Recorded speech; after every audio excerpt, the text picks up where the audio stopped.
Hey everybody, good evening. Thanks for joining. So this is going to be our wholly remote class for the term. I figure it's the night before a holiday.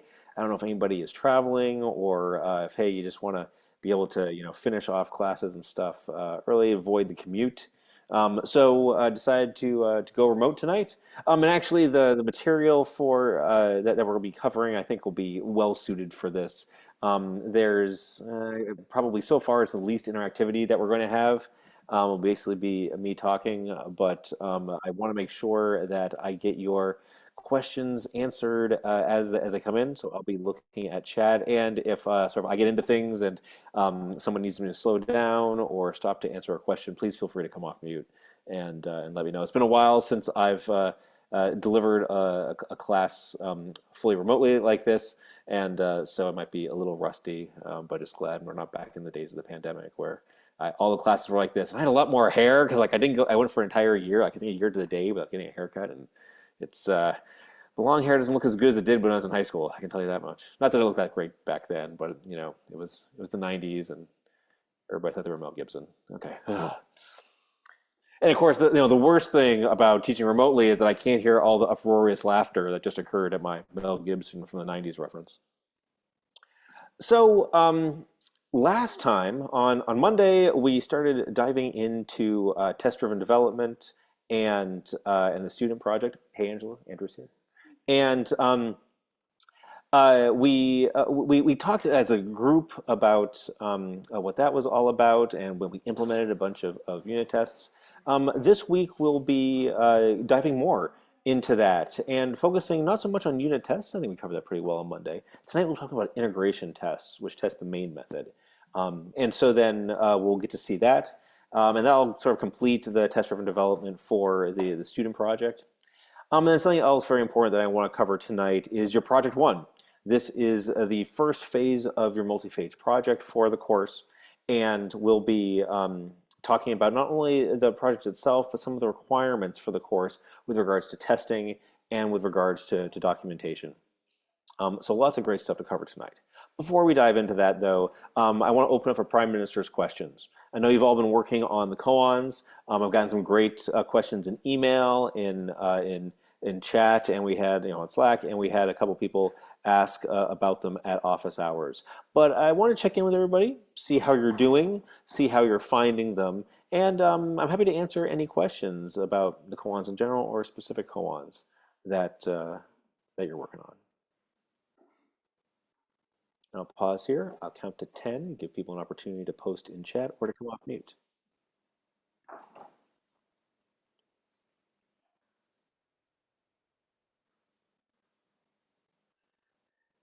6, 7, 8, 9, 10. Ray Allen, thanks. Glad to hear it going well so far. It's like some people agree. Awesome. So I think my advice is just keep plugging through them. There are a lot of them, right? Over 200, and they're all due in another week.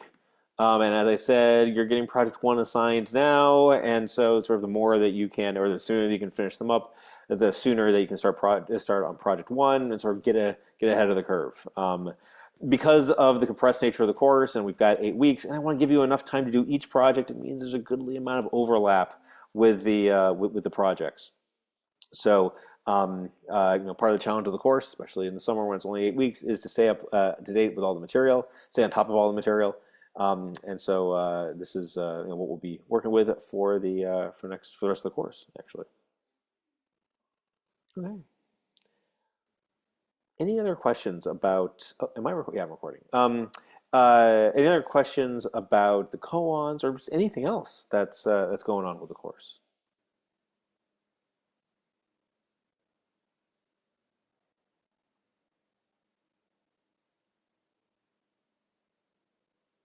Yep.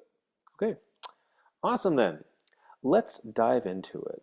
So I'm going to share this document again, just so you can play along at home. I don't think you won't need to contribute to it tonight. I'm just going to put it here in the meeting chat. But this was the document that we talked about on Monday, and it really just sort of served as a guide for the topics that we covered. And it's all about the. I'm not signed in. Sorry. I was wondering why I was getting sort of this different looking view. See if it looks better now. Oh yeah, that looks way better to me. Okay, so this is all about testing this simple student program that we talked about. This is a Maven project that you can create for yourself. You don't have to.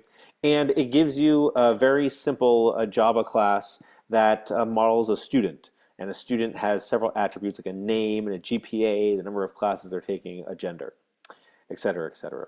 And we use this simple application to explore the scenarios that we want to test, the behavior that we want to validate for this class.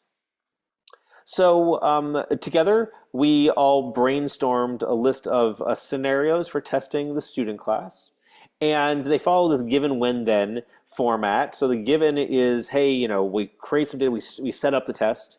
The when is an operation performed, and then captures the expectations that we have for the result of that operation, the side effects of that operation.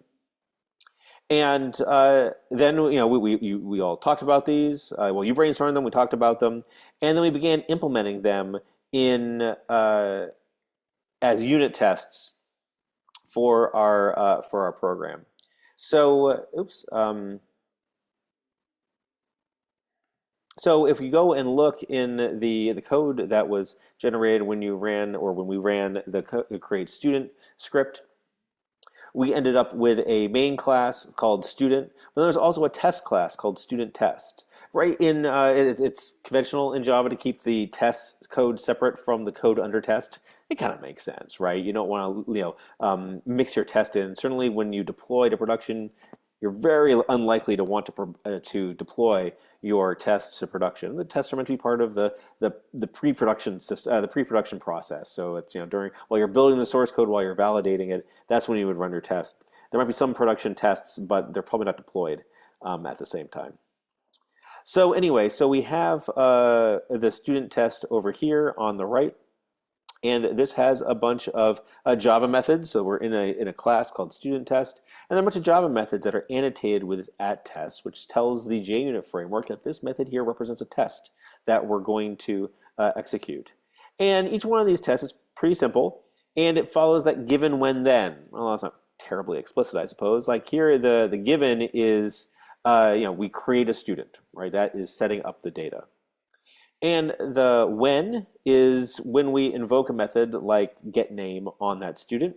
And the then is this assertion right here that says, well, when I invoke that getName method on my student, I assert that the result of that ought to be equal to the name that I used to create the student. Now, assert that and equal to come out of an API called Hamcrest, which is an anagram for matchers, which provides a more fluent and readable API for expressing the expectations that you have as part of the then clause. So this is all things you can read more about in the JUnit lecture. Hopefully you've watched that, and so these topics, while you might not have a lot of experience with them, ought to be at least kind of familiar. And so unit tests are ideal for testing the code, the objects that are created, sort of the domain that you're modeling. And they do things like, well, they'll create objects and invoke methods against them. So like here, I think we had one that said all students say this class is too much work. Or maybe we didn't. Oh, whatever. So we have other ones talking. Oh yeah, here it is. All students say this class is too much work. This is as you'll recall, what we were doing was test-driven development, meaning that we wrote the test first to explore and codify the requirements that we had for our code. And then we went through that red-green refactor cycle. So in test-driven development, the first thing you do is you write a test that compiles but doesn't pass because the functionality that's being tested hasn't been implemented yet. And so that's the red phase of red-green refactor, right? We watched that Uncle Bob video. He had the silly hat. It was memorable, I hope. So red means the test is initially failing. Then what you do is you implement only enough code to make the test pass. So that's the green phase of red-green refactor. And then once you have a passing test, then you look for opportunities to refactor your code. Now, refactoring means that small changes, usually small changes, that you make to your code to make it more readable, easier to understand, and more extensible in the future. And we'll be diving into this in a couple of weeks, and we'll see lots of examples of what are called code smells that are, things that people have identified over the years, like, oh, this is a problematic, thing to have in your code. Yeah, inconsistent naming or duplicate code, those kinds of things. And there are refactorings that you can apply in those situations to make your code more concise, easier to read, easier to work with, easier to extend. Anyway, I'm really looking forward to that lecture. That's relatively new material, and I got really good feedback on it when I taught it for the first time in the winter. People were kind of like, "Oh wow, I knew this thing existed, but I hadn't had a chance to work with it yet." So that'll be cool when we get there, but we're not quite there yet. So this is what we did last time. We wrote a bunch of tests. We did test-driven development. I think you saw sort of how it worked, the red-green refactor. Tonight, though, I want to continue test-driven development, but I want to focus on testing a different thing in our program, and that's the main method of the student class. Now, as you may recall from the student project, oh, and by the way, I don't know if you've noticed, I enabled captioning, so I think you can do the same. Actually, can you? I think it was Ethel who was asking about captioning. I'm pretty sure I enabled it for the class. I had going a little while ago. I turned it on, and I just found it kind of jarring to have my own words echoed back at me later on. Okay, good. Thanks, Andrew, for verifying that it's working. Sorry. So as I was saying, the main method of the class. So main methods are like main methods in C or main functions in C. It's where program execution starts when you run the program. So now, as you probably, anybody who's seen Java probably learned that that main methods are special. They are public, static, void. Name's main. They take an array of string arguments. So this is equivalent to like the argv, argc in C, in the C programming language. And this is where program execution starts. And so there's just Java code there. So out of the box, the student's main method simply prints missing command line arguments. So let's see that run in action. So here I am in my in the checkout of my student code. Oops. And when I run Maven W package, it so Maven will is the build system for your Java projects, and it does things like compiles all the source code, runs the unit tests, and creates something called a jar file. Now, jar stands for Java Archive. It's in the vein of a tar file, in that it's a file that contains other files, or a zip file. The jar file is created by this particular build is what's called an executable jar file, meaning that it knows how to run a program starting with its main method. So I've built this, and this gives, in the target directory, it creates a student1.0.0.jar file. And this is that executable jar file, meaning that I can run the Java virtual machine with a Java command, give it the -jar argument, and when I give it the name of the jar file, it will run the main method. It prints out missing command line arguments, and sure enough, that's exactly what the main method does, right? And so if I change this to, hello everyone. Oops, what is it? Oh, it needs a double quote. Great, and now I rebuild. If I say Maven W /Maven W package again,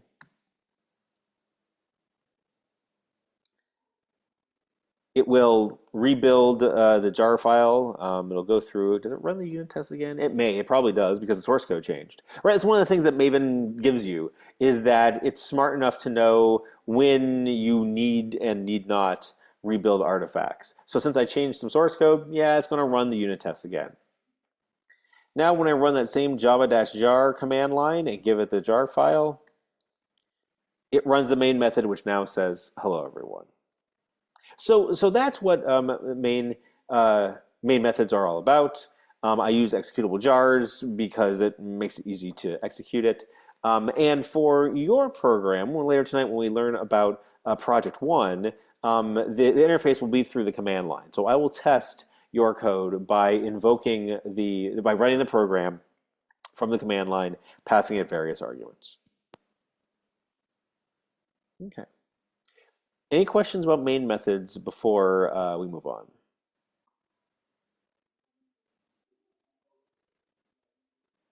Okay. So that's a main method. Now let's talk about testing main methods. Now, as I said, unit tests are meant to test the individual units of a program.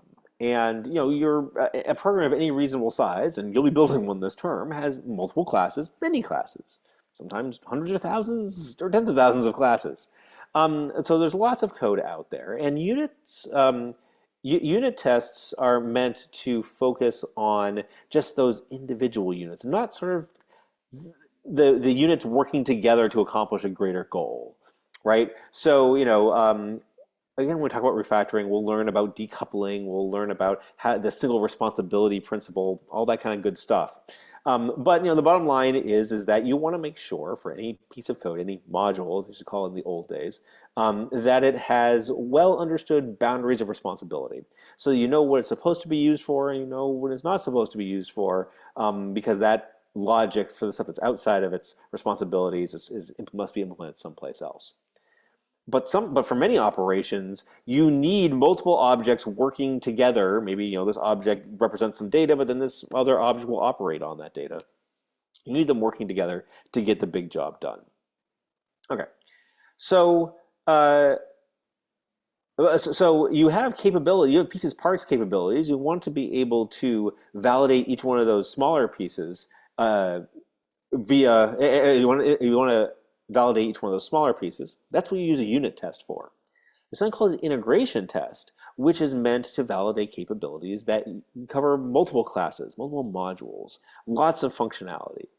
And the thing about these integration tests, though, is that because they invoke more code, they take longer to run. Now with unit tests, ideally what you want is very rapid feedback, like measured in seconds. So it's not like, go get a cup of coffee, come back, and your test is done. It's like, no, I'm there, I just wrote some code, I want to get I want to make sure it's the right code, right? The test-driven development, I hope what you notice is that is very rapid feedback on like, oh, I wrote a test and I write some code to make it pass, and oh, good, it passed, I can refactor and move on. Integration tests, however, sort of by their nature are slower running, and so you need to figure out, how to deal with them. And as you may imagine, there might be external dependencies that the integration tests rely on that then take longer to set up and longer to run. So, um,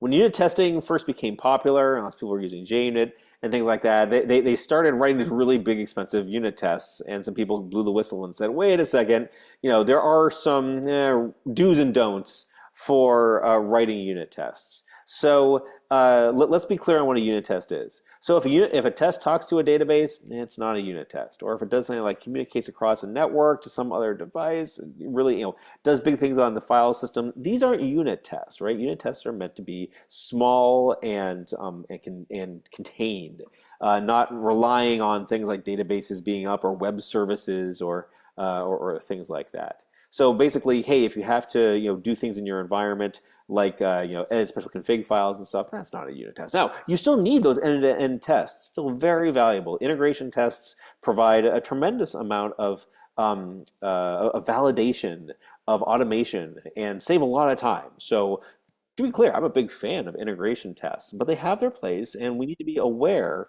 of when when it makes sense to use a unit test and when it makes sense to use an integration test. So let's see here. Yeah. So in addition to, oh, sorry, moving on. Is that a question? Is it safe to say unit testing is done on methods? Yes. Although integration testing can be done on methods too, depending on sort of the size of your system and what the dependencies are. But yes, when you think about your unit tests, they focus on the classes and the methods, sort of like the code itself. I think of those lower level tests, where the integration tests will exercise code paths that potentially use multiple classes or like lots and lots of different methods.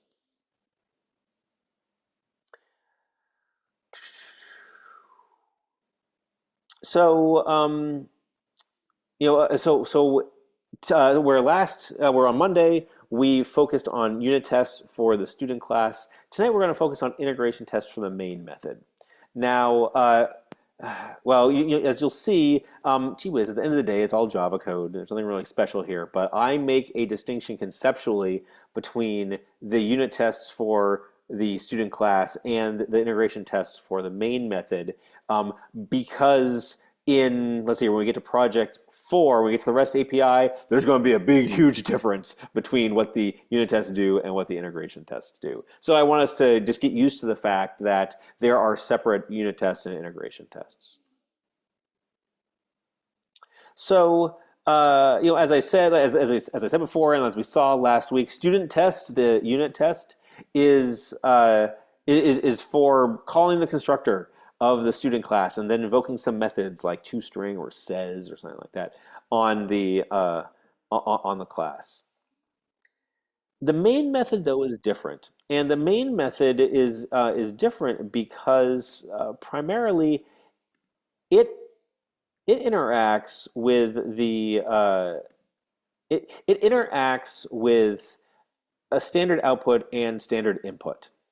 And as it turns out, well, sorry, if you've got, so the behavior of the main method is, again, the input to the main method, as far as the user is concerned, is what's there on the command line, and then the output is what's written to standard output and standard error. So when you test the main method, you need to, put information in on the command line as a bunch of strings, and you need to validate that the appropriate information is written to standard output or standard error, right? Because when you think about the scenarios that we wrote, that's basically what it was, right? Okay, you give it some arguments, and something's written to standard error, and something's written to standard output.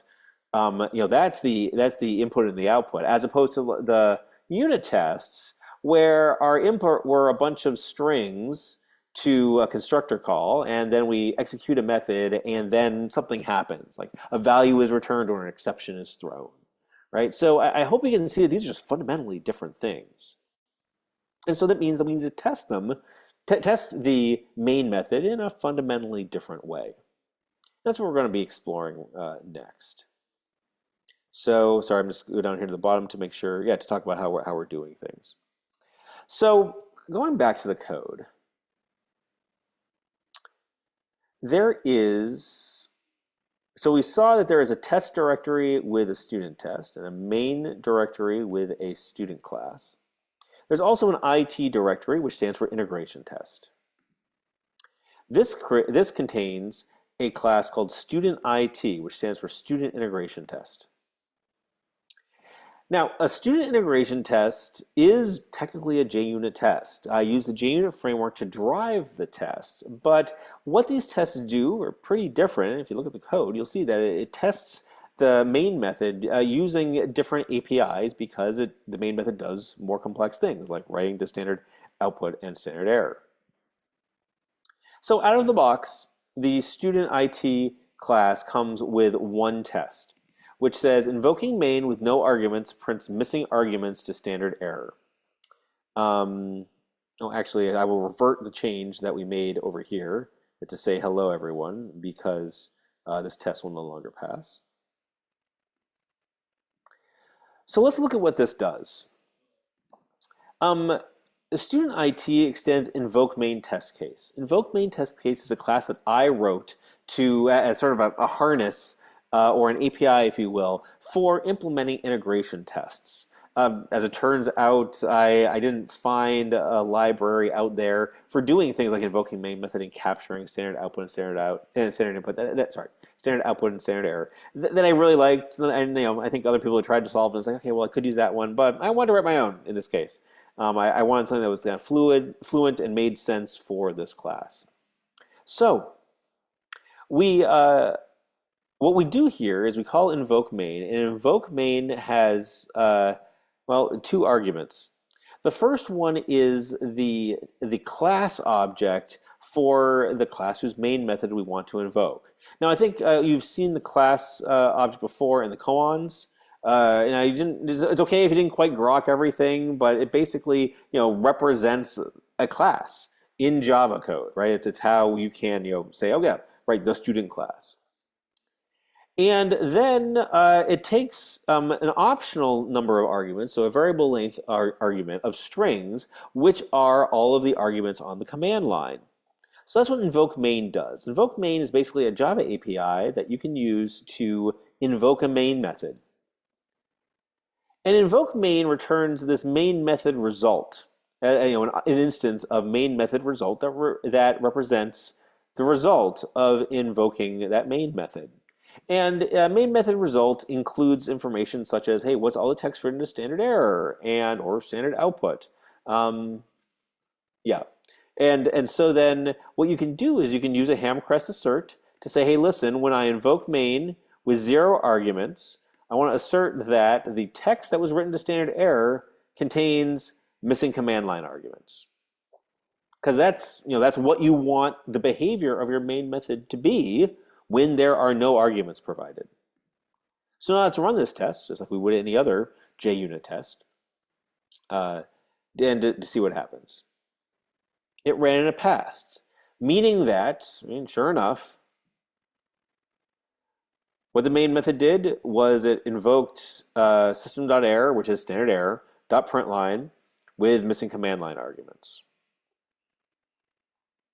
So that is an integration test. The integration test for main methods use these APIs like invoke main and the main method result to perform some action. So this is the when in the given when then, and then this is the then saying that that missing command line arguments was written to standard error.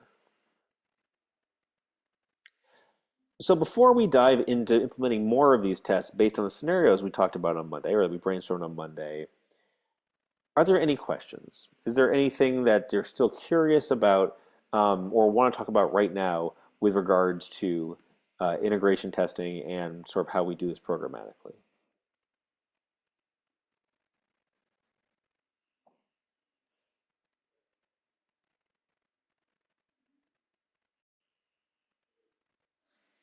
Okay.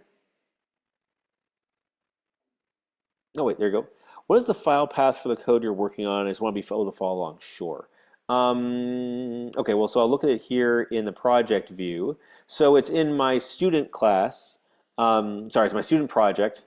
And then it's source, IT, Java, and then the package name, student IT.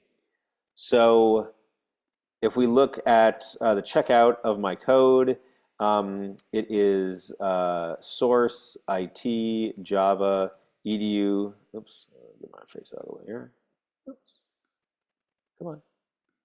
That's weird. There it is. Edu, PDX, CS, Joy, Whitlock, student IT.java.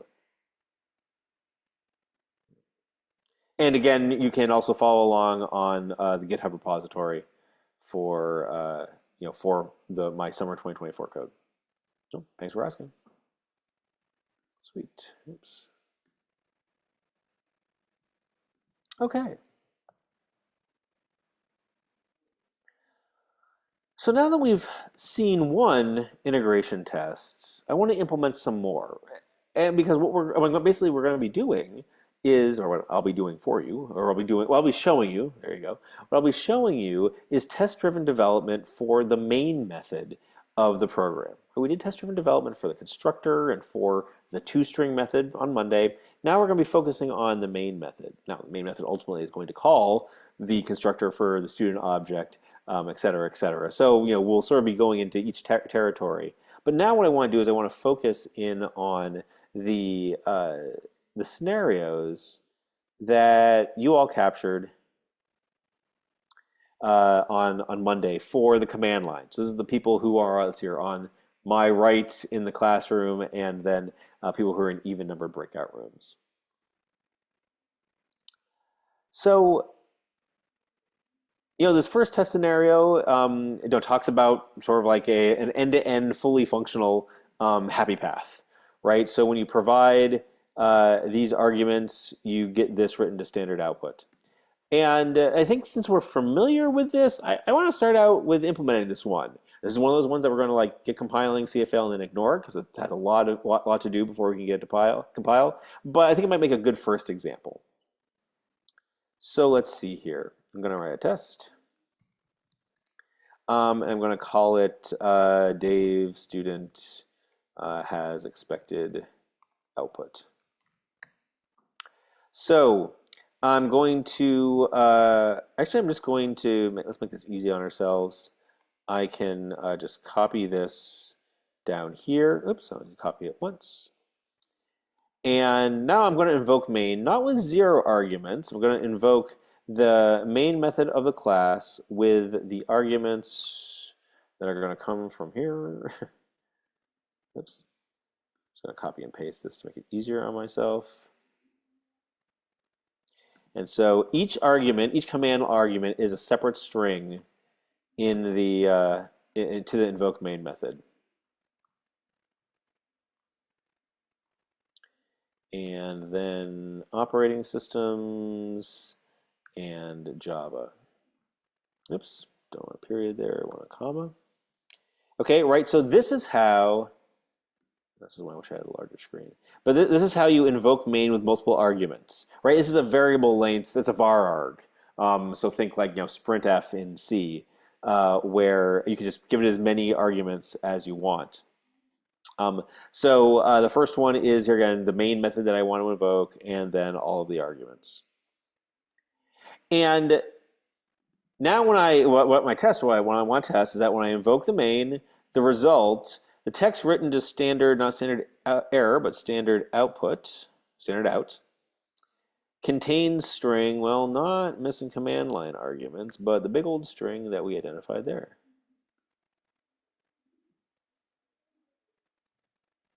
Okay. Takes 3 classes and always 2 spaces after a period. And he says this class is too much work. Again, we want to escape these quotes here because those are quotes that are inside a string. And so that's basically the implementation of the test that I need to do. You pass in those arguments and assert that standard output contains that string. You know what? There's actually something else that I want to assert. I want to assert that nothing is written to standard error. Equal to, I want to say equal to the empty string. Does that make sense? I think that's the right thing. I'm pretty sure that if nothing is written, you get an empty string. We'll find out. Matchers, nice. And now I'm going to run my test. I should fail, right? We're in the red-green refactor, and that's fine. Oh, yep, there it was. Okay, I expected an empty string, but was missing command line arguments, and this is for, standard. So it's underlined in red, and so then, standard error. Instead of being empty, it was missing command line arguments because if you look at our main method, all the main method does right now is print missing command line arguments. So what we need to do is implement the main method. But we want to, so we're not ready for, this test isn't ready for prime time, so we're going to disable it, which is fine, right? This is a good thing to do. We're exploring. Now what we want to do, well, actually, we got red, we didn't get to green. Anybody see any opportunities for refactoring?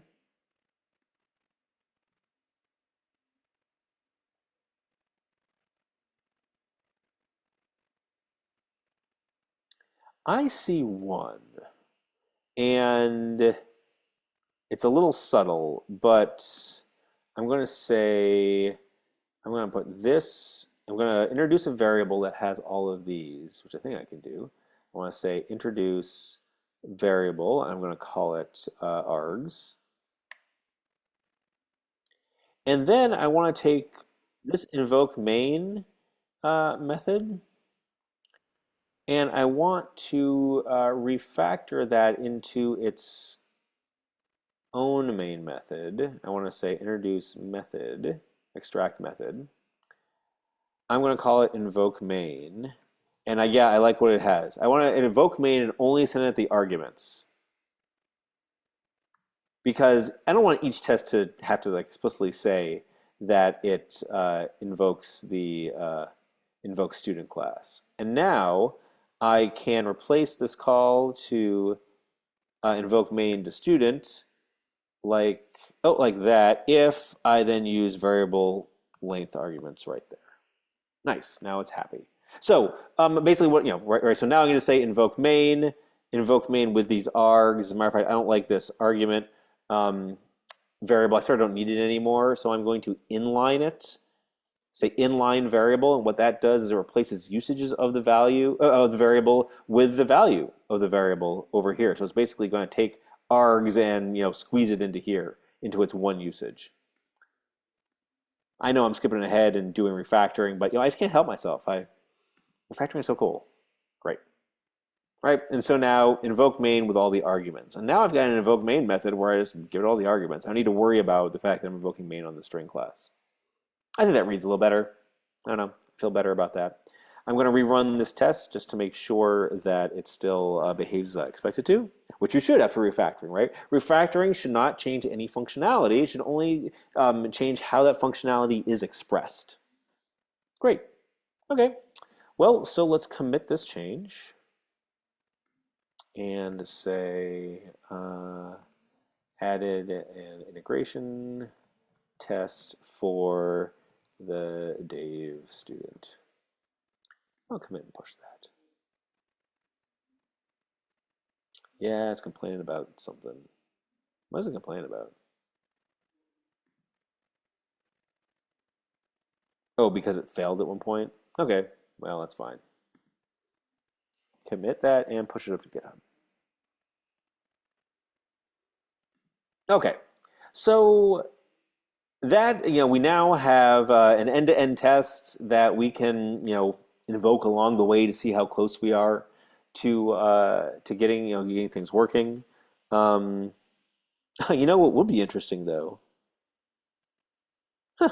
We could get this working now by implementing it with sort of fake data. And I wonder if that would actually help us implement. Yeah, I wonder if that would help us implement the main method. Because for instance, you could do something like the following. So let's say we did want to get this test to pass. We could say something like if args.length equals 0, meaning that there's no arguments, then we print our, oops, sorry about that. Then we print our missing command line arguments. Otherwise, we can create a new student, call Dave, and say it's new student. And oh well, yeah. I was basically going to create the Dave student and print out its toString, but maybe that's okay. Well, I want to explore this a little bit, just to see sort of how it feels. So the name of the student. So I'm just going to hard code all of this to get the test running, and also start maybe sketching out my code. I don't know. I kind of want to. I want to see how this goes. The GPA is, what was it? 3.64, 3.64, and then GPA, and the gender is male. And I'm going to create the classes, and it's going to be new array list, and then I'm going to add the 3 classes, which I think I already have this code someplace, but let's just take it from here. I think that'll be easier. Classes.add, yeah. and then paste this in and just make a couple of calls to add. There might be better APIs for doing this, and so then feel free to explore those other APIs in your own code. Classes.add Java. Okay, sweet. And now I've got my Dave student, and then because ultimately what I want to do then is say system.out.println Dave, which actually Dave isn't a great name for this right now. I'm going to rename it to rename. I'm going to rename it to student, and I'm going to print that. So now, I'm doing this with fake data. I'm you know, I'm becoming in general more and more of a fan of sort of mocking things out, um, and not so much mocking. I'm putting in like canned data. So then, as I go and implement more things, it's easier for me to understand like what the impact will be. Like, so for instance, maybe the next test we can write is something about the name of the student, and so we'll be able to understand exactly how that name is used and whatnot. But I don't know. Let's run this and see what happens.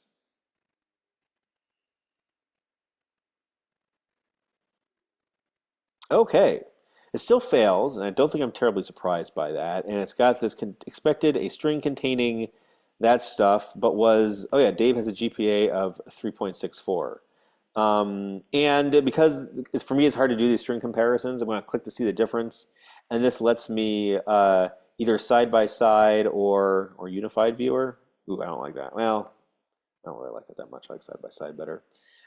This yeah lets me see that okay, um, it expected yeah Dave has a GPA of 3.64 and it's got that. Let's get this funny new line there, but it's missing and is taking three classes. Blah blah blah blah blah.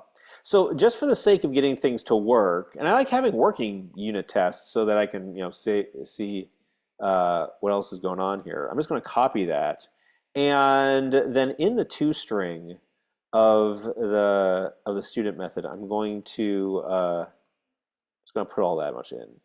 Oops, yeah, that didn't seem right. Yeah.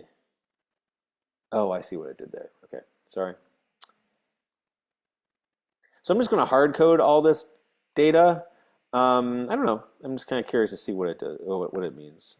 So this class is too much work, and it pasted in a bunch of extra slashes and quotes and stuff like that. But now if I run it, does it pass? I think this is completely valid. This is one way of sketching out your code. You're basically starting with the end in mind. Look, and there it is. It's okay. I don't think this is bad. As a matter of fact, now I kind of like it. It almost seems like an exercise in refactoring where I can say, well, instead of a hard-coded constant 3, well, that should be the number of classes. And instead of this string right here, oh, that should. So maybe there's a way to work with this. I want to leave it like this, just sort of for the sake of doing it. I guess I just got to remember though that because there's tests I haven't written and made pass, that there's functionality that hasn't been implemented. It's true in any case. So now I'm going to get rid of that disabled. I think all this is going to pass now, and I like that. So if I run all of my tests in my student IT, oh, well, and yeah, okay, so I run all my student IT tests, those pass. I'm reminded though that I do need to go back and I need to run my regular unit tests because I've changed my implementation. I've changed the code that's involved with the unit tests, and I bet this is going to. Well, actually, I don't know if this is going to fail or not. Well, let's find out. It might be that nope, all that passed. Oh, that's good. Although, well, it's good in some respects in that I'm failing tests. It's kind of bad that because this is a signal to me that's like, oh yeah, I need to write a bunch more tests. There's a lot of code, there's a lot of logic there that hasn't been implemented, and yet I don't have failing tests. That should be a signal that you need to write some more tests. And I suppose we could then spend time writing more unit tests for the toString functionality, but I want to focus on integration tests tonight, so we'll go back to that. While I commit this, any questions about what I just did? Because I think it was kind of a detour from where I wanted to go initially.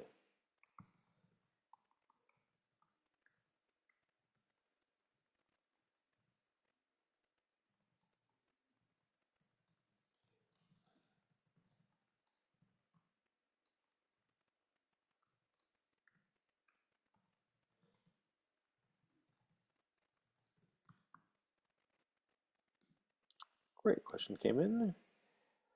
When you say starting with the end in mind, do you mean comparing against the test on line 19? What I mean is, Sorry, let me sorry?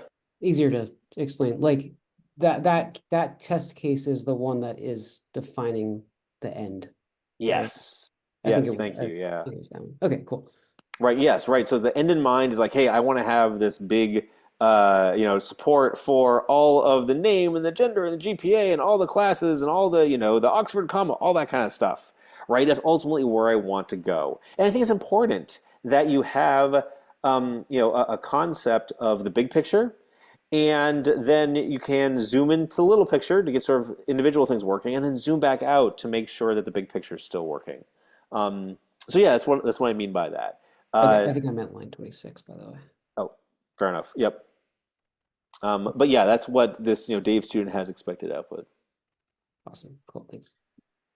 So yeah, actually, and that whole the whole zooming in and out is an important, well, that's an important pattern in basically all of learning and reasoning and analysis and everything like that. But when applied to test-driven development, it's good to think about uh, the big picture, which is what your integration tests focus on. It's kind of the big picture, the end to end, and then the little picture, which is like, okay, for this particular method, that I have here, does it, if I set these parameters, does it give me the result that I want? Okay, so nice little detour there. Now let's see here. Let's go through some other test cases. So we implemented this first one. I'm gonna highlight it so that I can remember. If I can find, is this? I want to highlight. I want background color. It always seems to hide it on me. There we go. Background color. Do you have a nicer shade of blue?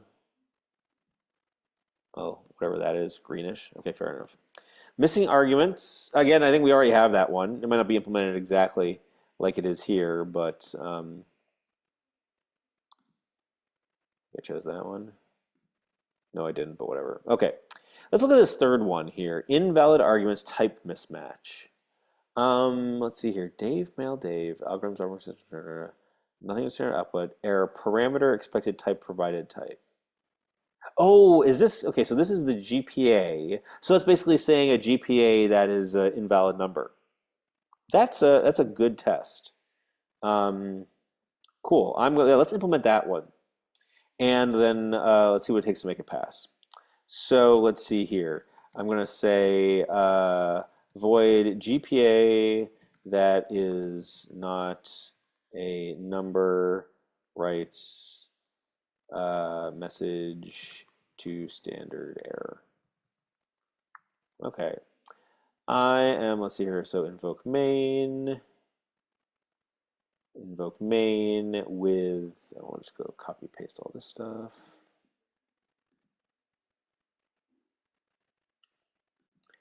Do do do.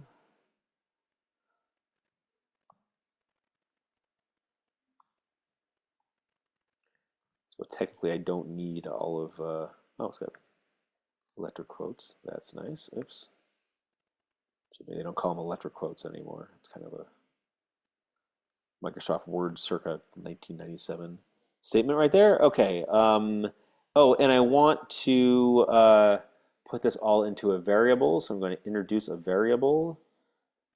Introduce a variable there, and we're just going to call that result. Okay, so that's doing that, and now we want to assert that result.get text rendered standard output equal to is empty,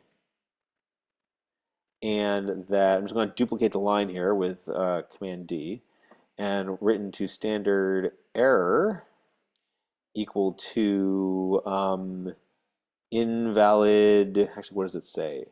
Parameter expected type provided type. Oh, that's an interesting error message. I like that.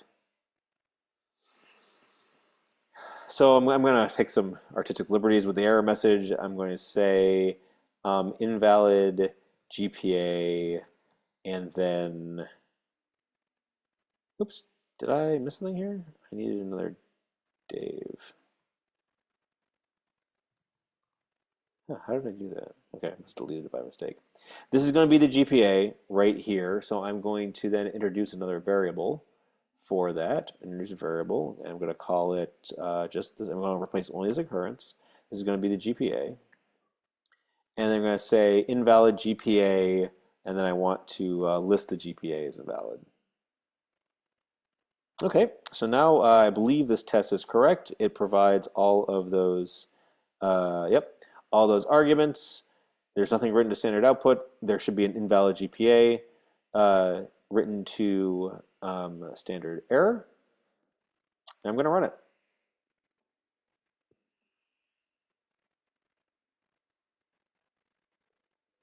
It failed, as expected.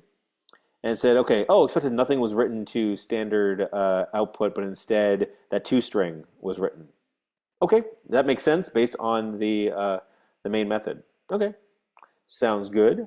Now let's implement this and make it work. So let's see here.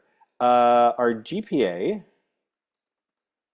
I'm going to call this GPA string. This is the string value of it. Is going to be argument, let's see here, 0, 1, 2. This is going to be, okay, args2. And remember, I'm writing just enough code to make the test pass.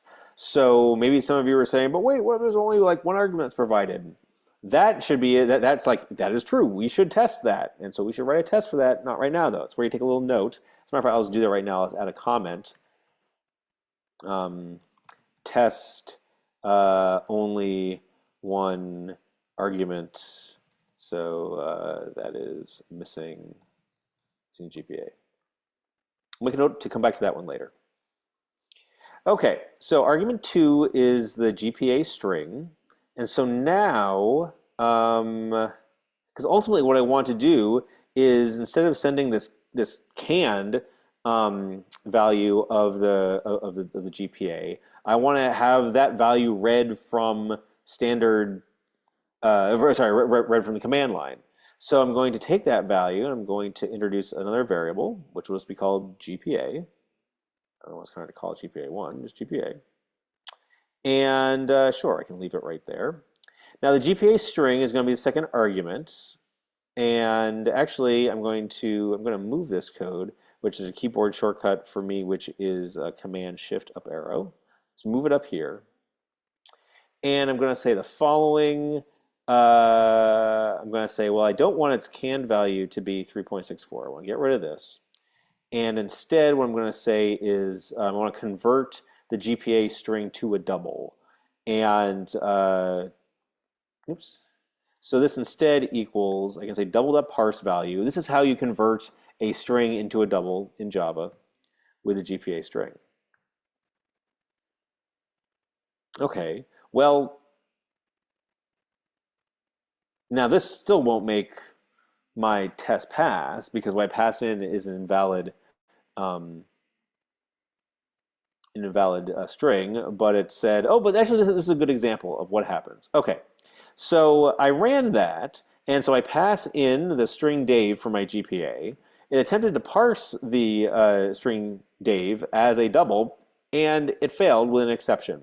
So you can see lots of red down here. So this is the same thing as an assertion failure. Instead, actually, this is what's called an error in the test. So when an unexpected exception occurs, then the test fails as in the error state, as opposed to an assertion failing, which said, "Hey, no exception happened, but I returned the answer I didn't expect."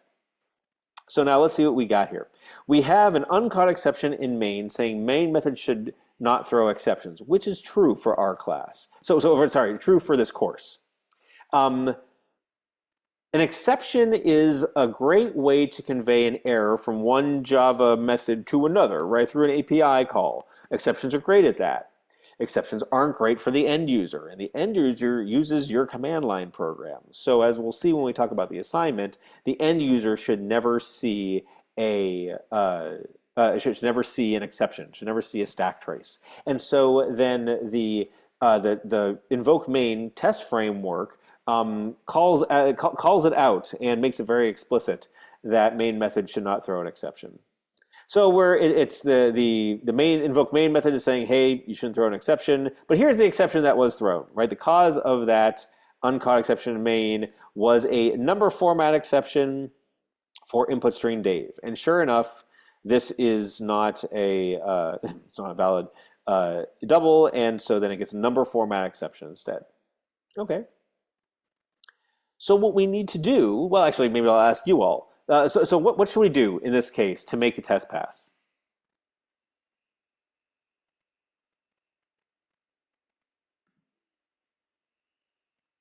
Yeah, try catch. Awesome. Okay.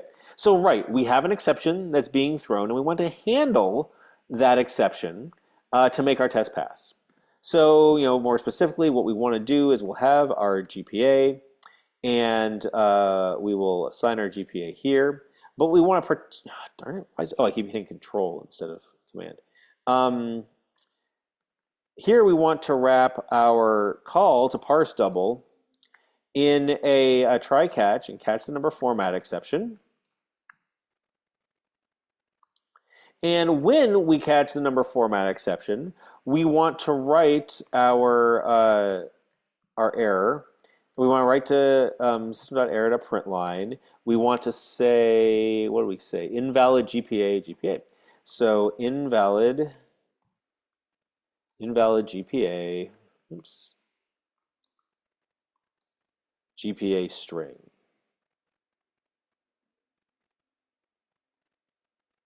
Oh, and look, I'm getting a red underline down here. It's saying that variable GPA might not have been initialized, which is true. So the way this code reads right now is that, and this is something the Java compiler can tell you, is it said, there is a code path through which this code can be executed, and yet the GPA variable hasn't been initialized. And as you may remember from your C and C++ days, uninitialized variables are bad, right? I mean, they're bad from a functionality standpoint. They cause a core dump. They're also bad from a security standpoint. You might inadvertently get some piece of memory that you're not supposed to have access to. So the Java compiler won't even compile this code because there's a code path through which this student class can get instantiated and GPA is not set. Does anybody see that code path?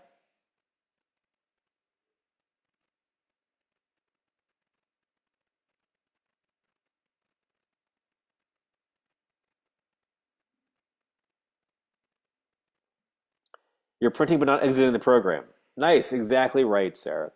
So here in the catch block, we print we print a standard error, but then we just keep going, right? So you could invoke, actually, yeah. So you could exit the program. So you can say system.exit with an error code of 1, right? So this command line programs in Unix and Windows have this notion of a status code or a return code. And in Java, you can exit the program and with a status code by calling system.exit. Great. Okay, so let's run our program again.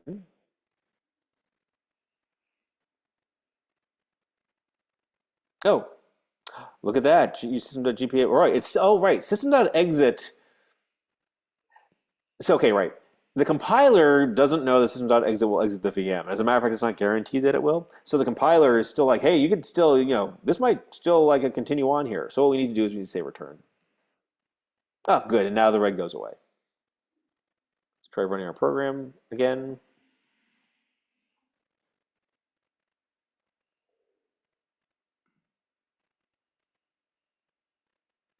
Oh, we have process finished with exit code 1. Okay. That is cool. So great. And now let's go back and rerun all of our tests again. So we'll run all of the tests in student IT. Oh, something else failed. Invoking main with no arguments. Oh yeah, look at that. I forgot I should return here also. Nice. This is why we have unit tests, right? I just found a bug in the code. We added more code, but there was some code that was missing. So yay, good. I always love it when that happens, right? I like it when tests fail. It tells me something I didn't know, or it shows me what my assumptions were. My assumptions are often wrong. Awesome. Great, great, great. Okay. Um, there's one thing I realized I haven't talked about. So we have these integration tests that we're writing, and integration tests, we're running them from IntelliJ, but they can also be run through the command line. Now, you do that by using the verify phase of the of Maven. Sorry, I'm going to move this window a little bit. There we go. Oops. Yeah. So you run the verify phase. When you watch the Maven lecture, you'll see that there's these phases in Maven. It's like compile the code, run the unit test, right? Each one of those is a phase. And verify is one of the final phases, which says, yeah, do all that, building the code and running the unit test and building the jar files, let's do the assemble and all that kind of stuff. And then run the integration tests and then verify the integration test pass. So we're going to run Maven W verify here just so we can see the integration test running. So that's where the unit test they just went by. Here, I'll show you. Student test, right? This is the 8 tests that we have in student test. And now we do a whole bunch more stuff. We get down here to the bottom. We say, what's all that? Okay. Okay, build failure. Okay, the forked VM terminated properly without saying goodbye. VM crash or system.exit called. Oh, right. Okay. So we wrote a unit test. They called system.exit. Sorry, we wrote an integration test that called system.exit. And sorry, you can't do that. So in our code, even though if you're doing this in the real world, you might want to use system.exit. For this class, please don't, because it'll mess up running that. At one point in older versions of Java, I had some magic in there that allowed you to do that. I can't. They took out the ability to do that magic because it really wasn't secure, and so then we have to. So we can't call system.exit anymore. It's okay. Let me just run that again and make sure that all passes. So yeah, bottom line, please don't call system.exit or you'll see that message. Now that message actually was pretty nice because it said, hey, your VM crash recalled system.exit. It's like, oops, that was me. I called system.exit. And unfortunately, IntelliJ did catch it. Actually, if you look at this, it's like process finished with exit code 1. So it's like the test pass and then the VM crashed. I wonder if, no. Oh no, look at that. It's got like a little gray thing. Yeah, I think the gray thing means that, yeah, the VM. Oh yeah, it stopped. Okay, so if I've been paying better attention to IntelliJ, it is telling me that it's like, oh wait, these tests were stopped. That doesn't seem right. And only 2 out of 3 tests passed. Okay, so yeah, I was going a little too fast and didn't pay attention. Oh, what is this? There are test failures. Oh, oh, interesting. Okay, right. Okay, it expected with no new line and it got one with a new line. Okay. Um,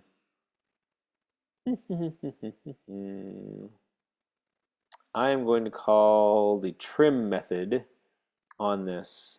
How come it didn't? Maybe I guess it did. It probably would have failed in IntelliJ. Actually, let me get rid of the trim method, and I want to see it fail in IntelliJ. I was just going too fast just now, and just sort of not paying attention to what IntelliJ was telling me. I sort of like glanced down, so oh, I don't see any red. Must be good. Oh, but look, now that I've gotten rid of the call system.exit, it's actually failing and failing in the same way that it did when I ran it through Maven. It's saying there's a new line here because, yep, I did a system.error.print line.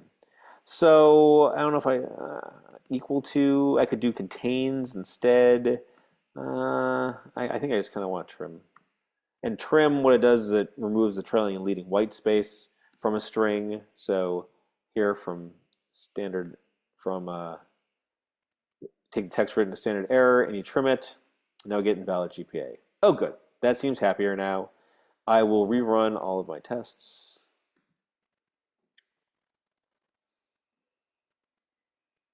Okay, this is good. Okay, I'm going to commit this code up to GitHub and then think about what I'm going to write next. Let's see here. What did I do here? Oh yeah. Parse the use the GPA that is passed in on the command line when creating the student object to print out. and push. Okay, nice. Um, well, for our next test, let's just see about, yeah, let's just implement this one, which is test only one argument. So let's see here, void, I'm just gonna call it missing GPA. Actually, wait, yeah, missing GPA writes message to standard error. Again, this is sort of a, I'm just going to copy and paste this to save some typing. So here I'm only going to have one argument and the, I guess I'll have two arguments, which is the gender, the name and the gender. And here I'm going to say missing GPA instead of invalid GPA. Now if I run this, it ought to fail. I'll probably blow up with some exception or something like that.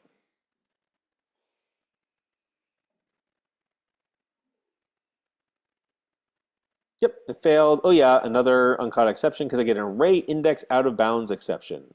Let's click on the student to see where we are here. Sure enough, I go and index into the array for the second argument or argument number two, and because there are only two arguments in the array, Dave and male, that's 0 and 1. You try to get 2, and it blows up. So I need to check for that. I want to say if args.length is less than 2. No, less than or equal. No, length is less than or equal to 2. Yeah, if it's less than or equal to 2, then system dot error dot println missing GPA. Missing GPA. Let's try running it now.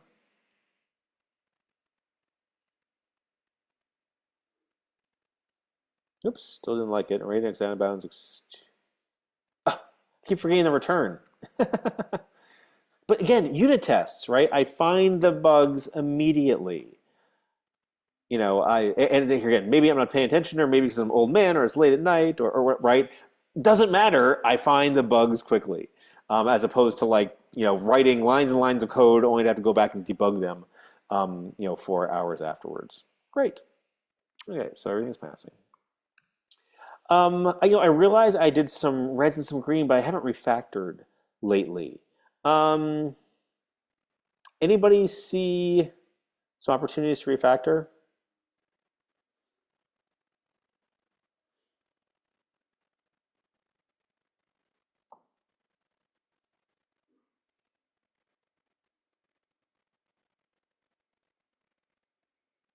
Yeah. Oh, maybe someone's got an idea. There's some repeated code. Alan, say more. What's some repeated code that you see, either in the test or in the main? Can you be more specific?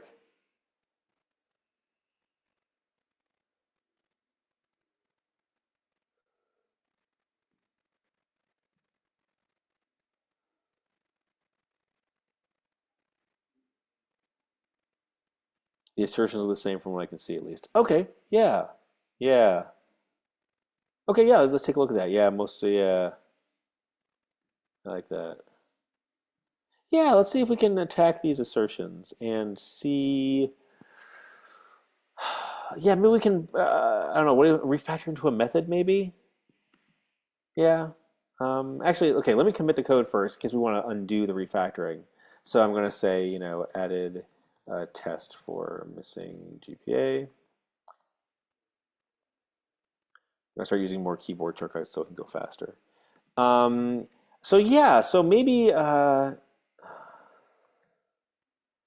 yeah, because actually, yeah, this appears a lot.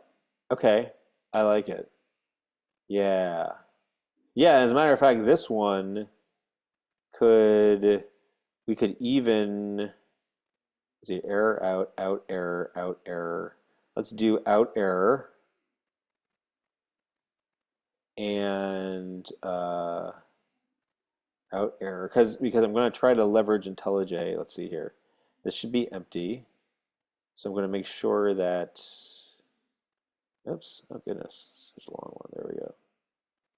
And yeah, okay. So then I kind of want them all looking the same. Oops, I want them all looking the same so that the refactoring ought to automatically, oh, those are all contained string, not equal to. Yeah, so like these two are the same. Okay, so I'm going to extract a variable here, refactor, extract a variable, which is for me option command V. So let me using that a couple more times. I'm going to call this expected out. And here I'm going to call this, string expected error. And now I'm going to say, I'm going to make a method. I'm going to refactor introduce a new method. Oh, I'm going to call it assert expected output. I don't know. I don't know if I like that method very much. The name of the method very much. Let's give it a try. And this is the cool thing about IntelliJ is like, oh, I noticed you have like exactly the same code in multiple places. And so I'm going to say, yes, replace that one too. Awesome. And now to make things more readable, I'm going to inline these variables because I don't really need the variables. They don't help very much. Nice. And let's try running the tests again.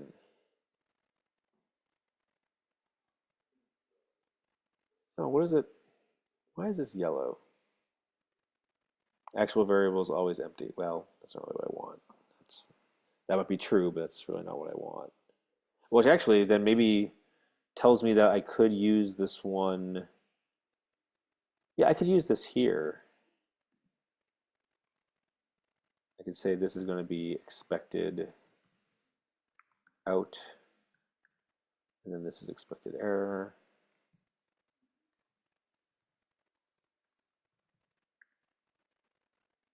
And then I'm going to replace this with assert expected output, expected out, expected error. I got that right, didn't I? Oh, I need to give it the result. Durr.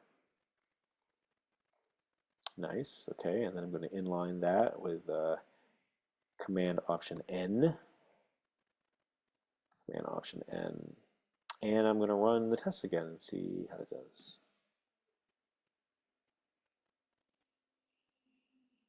Yeah, this is a good refactoring. Thanks for suggesting it. Oh, something failed. It said, what's the difference? Oh, it's got a new line, right? Okay. And I bet that's because, oh yeah, I don't have a trim in the standard out. So I'm going to do that. And now I'm going to rerun my tests.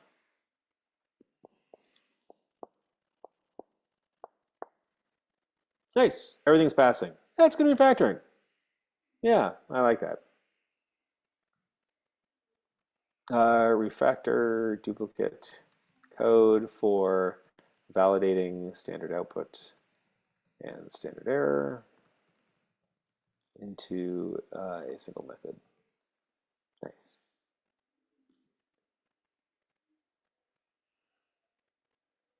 One warning. What does it look like?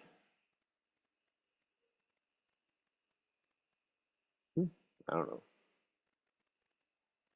Okay. I'm not terribly worried about the warning because my tests are passing and maybe it's an opportunity for refactoring or something. I can always go later. It's a judgment call, right? How much do you want to pay attention to what IntelliJ is trying to tell you? Although now I'm curious. Oh, unused import statement? Well, that's easy to get rid of. Oops. Optimize imports. Okay, fine. Got rid of unused import statement. I'm not going to bother running the tests. Okay, oh, select files. Sweet.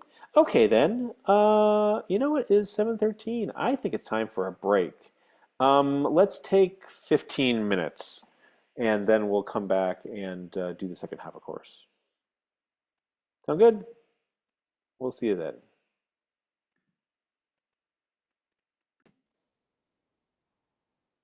Hey everybody, hope you're able to get a nice context switch in during the break. Um, I just want to review what we did at the beginning of class, or in the first part of class. So we've been talking about integration tests, and integration tests are different from unit tests, where unit tests focus on just a specific class and its methods.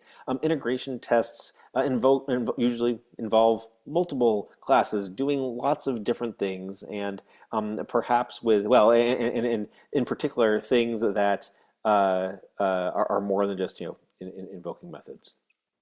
We saw how to write unit tests for the main method of a Java class.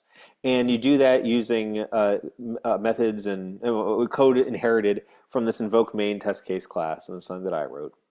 And so you can get an invoke main method that will send particular arguments to the main method, and then it gives you this main method result class from which you can that you can then access the text written to standard output and the text written to standard error, and validate that yes, it contains the values that you expect or equals the values that you expect. And so then we use these tools to do some test-driven development for our main method. And it's still very much in progress. We're kind of fleshing it out over here. But as you can see, we could do this sort of back in red-green refactor cycle for the code in our main method. And that helps us, build the main method using the same techniques and at the same speed that we did the rest of the code. And yeah, and I guess there's that. So before I move on to something else, though, did anybody have any questions come up, or any thoughts or ideas, or anything you'd like to discuss with regards to integration testing? Anything occurred to you over the break? During the break?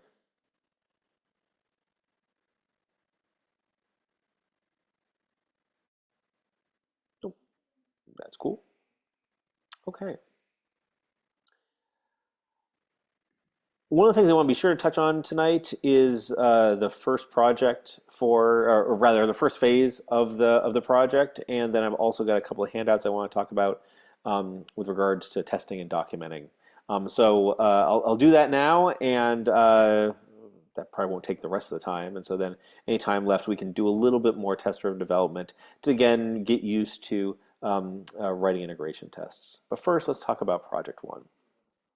So as you may recall from the first day when we talked about the syllabus and the way the course is structured, the vast majority of your grade is determined by the multi-phase project that you built. The koans are also in there. This is a programming intensive course, and therefore the majority of the assessment, your assessment of the course, or your assessment for the course is the code that you write. And just to be clear, once again, this is code that you write yourself. We'll do pairing and mobbing starting next week. So in phase one of the project, you're going to be building the fundamental classes for a phone bill application. So phone bill is hopefully a simple enough domain and one that we're all familiar with. So there's not a lot of learning about like, what's a phone bill all about. And so instead, you can focus on implementing the behavior.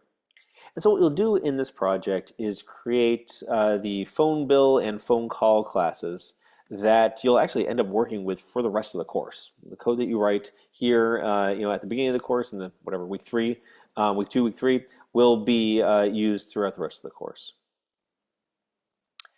So the goal of this first assignment is to really get used to writing a Java project. The koans have been great for learning the Java programming language, but you've just been filling in the blanks, right? Now, filling in the blanks with good and important information, right? You're learning about the language. Here, you're actually writing more code. There's more stuff from scratch. There's it's not so much filling the blanks as understanding the code that you inherit from me, or the capability behavior that you inherit from my classes. And then implementing them for your own classes. So there is a package. So my package, so the edpexist Joy package, contains 2 abstract classes, abstract phone bill and abstract phone call. And these are classes that you use for your project. You will extend these classes in your own package. One you're going to call it one's going to be called phone bill that extends abstract phone bill, and there's phone call that extends abstract phone call. And the goal here and the requirement is that each of your classes will implement all of the abstract methods inherited from a superclass. And just as you may recall, an abstract method is a method whose signature is specified in a superclass. So the signature being its name and its return type and its parameters. But there's no implementation of it. It's basically saying, hey, this is behavior this class, a subclass ought to have, but it doesn't say how to do it. If these concepts are unfamiliar to you, please check out the object-oriented programming lecture for a lot more detail there. Anyway, so a phone bill has a name, the name of a customer for that phone bill, and it contains multiple phone calls. So another thing you're going to see is a collection class that's used for having many objects all grouped together inside another object. A phone call is initiated by a person that has a given phone number, and it's initiated at a given time. Similarly, it's received by a person with a given phone number, and the phone call ends at a given time. Now, the phone numbers are all represented as strings, and for this assignment, the dates and times that the phone call is initiated and completes is also modeled with a string. In Project 2, we'll start using more specific classes like local date time for the starting and ending times for the phone call. And if you want to start using those now, you can, but you don't have to. As a matter of fact, I recommend just starting with strings. And then if you want to jump ahead, great, but get the string stuff working first, right? Let's start with things that are familiar like strings and then move on from there. This also means that you can ignore the get begin time, get end time methods that return those local date time objects. So that's the phone bill class and the phone call class. There's also a project 1 class, and this is what has your main method. So the main method, just like the main method for student that we learned about tonight, will parse the command lines. We'll take the arguments provided on the command line. And note that these are arguments that are next to the executable on the command line. I just want to take a quick diversion here.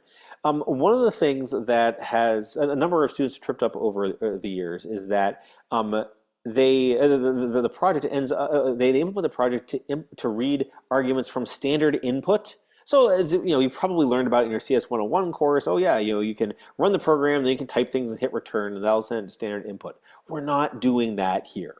I chose not to do that here. Instead, the arguments are passed on the command line to the java-jar argument. So for instance, here we let's see here, just like we implemented in our unit test, we have here we go. Dave has a GPA. Oh wait, that's not what I said. It's these things that I want there. Let's see here. So on the command line, we don't need commas. We'll just pass in a bunch of arguments, and actually we don't need to have the double quotes there, but it works because of the shell. There's that, and actually I should have written a unit test for this. Maybe we will. If let's say that we have a 2.75 GPA, good, that's there. But anyway, right, the whole idea is that arguments are passed in. When I say on the command line, I mean as command line arguments, not as standard as not as standard in. Oops. So there's a main method in the project 1 class, and the project 1 class should have the following command line interface. So if you go and invoke it, this is how you should invoke it. The first argument is the customer. The second argument is the caller number. The third argument is the callee number, and then followed by the date and time that the call began and the date and time that the call ended. And these each are 2 command line arguments, and we'll see examples of it in a little bit. There are also options to this program. So arguments are all required, and they must appear in that order. Options are optional and can appear in any order. And let's see here. I think all options must appear before the first argument. There are two options. There's dash print, which when specified, prints a description of the new phone call, right? So the arguments to the command line create a new phone call. And if you have dash print, it will print out the toString of the phone call. The dash readme option is something that we'll talk about in the next handout, and so I'll come back to that later. So note that the date and time format are in two arguments, and it's month slash date, day slash year, 4-digit year, and then hour colon minute.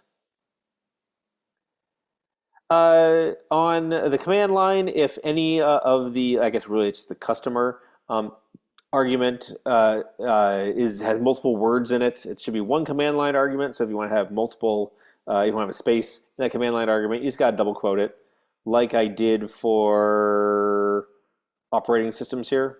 Right? See how this is double quoted? That has to be double quoted. If we're being pedantic about it, we can remove all these double quotes, and everything would still be the same. I'd have to leave operating systems though, because if I didn't, then that would be 2. Right, that works the same. Yeah. And so multi-word arguments, really just the caller, should have double quotes. And dates and times, though, are not quoted. They're two separate command line arguments. And here are some examples of valid dates and times. And of course, phone numbers are dash separated numbers. So, an area code, an exchange, and just 4 numbers there. Note that you don't need to do any validation about like, oh, is it a valid area code or anything like that. Or just do semantic validation. Sorry, just do syntactic validation that you have 3 numbers, dash 3 numbers, dash 4 numbers.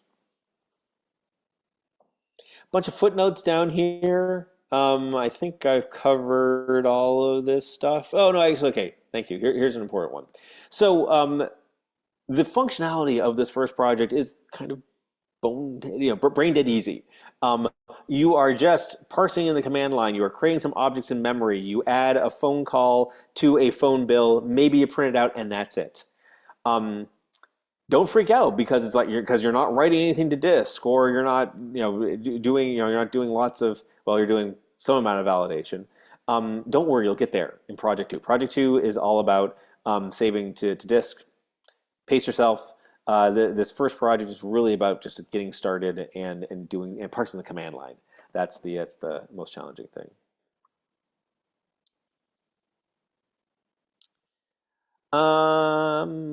Some error handling. So the program should exit gracefully, which means no stack traces. Shouldn't cord up or anything like that, which you're not going to do in Java. But it should have a nice error message under what are reasonable error conditions. So for instance, if something's missing from the command line, or if you have extra command line arguments, or one of the formats of the phone numbers, the date and time is incorrect, then you should issue a command line. Should issue an error message. I'm gonna have to warn you, in this first project, most of what you'll be assessed on is the program's ability to detect errors. That's most of the functionality. Let's be honest, detect errors in the command line. So when you think about your unit tests, and probably more likely your integration tests for this program, you'll want to focus on sort of the what if this what if this piece what if this input is formatted incorrectly? What if this thing is missing, et cetera, et cetera. I have more I want to cover, but I want to pause for questions in terms of the requirements of the assignment, in terms of what needs to be done.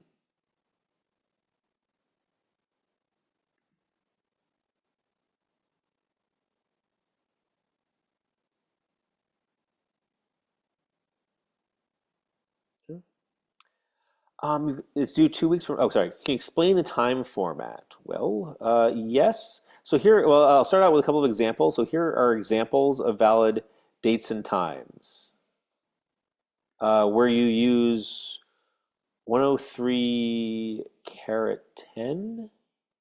Sorry, I'm not sure what. Oh, this right here, that's a footnote. Sorry. Yes, that's footnote number 10. Thanks for calling that out. Yeah, I can totally see where that would be confusing. Yes. Yep, sorry, that is footnote number 10. Yep. So many footnotes. Cool.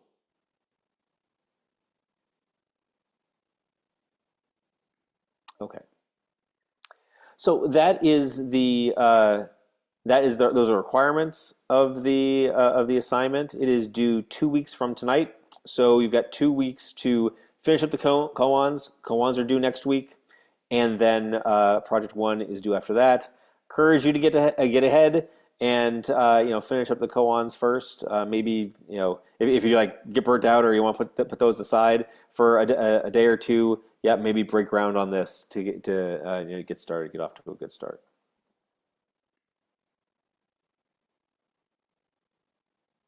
Oh yeah, yeah. Someone asked me in a DM about submitting. Actually, I'll cover that also. I'll cover that tonight because yeah, I haven't talked about how to submit the assignments yet. Or I think I started and I was go too fast. Like nah, I didn't do this yet.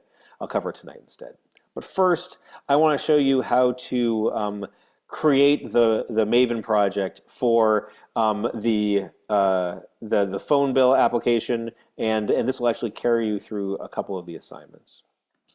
So there is a script in the getting started in the repository called create first project, and create first project can only be run on Linux machines. So let's log into that, and we'll go to Git, and this is Joy of Coding, and this is Joy of Coding Summer. Okay, so we will run create first project. And so this creates your phone bill classes. I encourage you to play along at home as we create this. Great. So it went and did it. Now if we do a git status, we'll see that the pom.xml has been modified, just like we saw last time, but I want to show it again. There is now a new submodule of the project. We have the koans, we have the student, and now we have phone bill. And there's also a phone bill directory, which I am going to add both of those to Git, and now I'm going to do a git status, and we'll see that there's lots of files that have been added, like a Maven wrapper for the phone bill, and phone bill's got a POM also, and then you've got a bunch of Java code, and so I am going to commit all of this, and so this should be familiar, right? We've seen this a couple times now. Using a script to create a project, adding the generated code to the repository, committing it, and pushing it off to GitHub so that we can use it in our local copy. Added the phone bill project. Git push.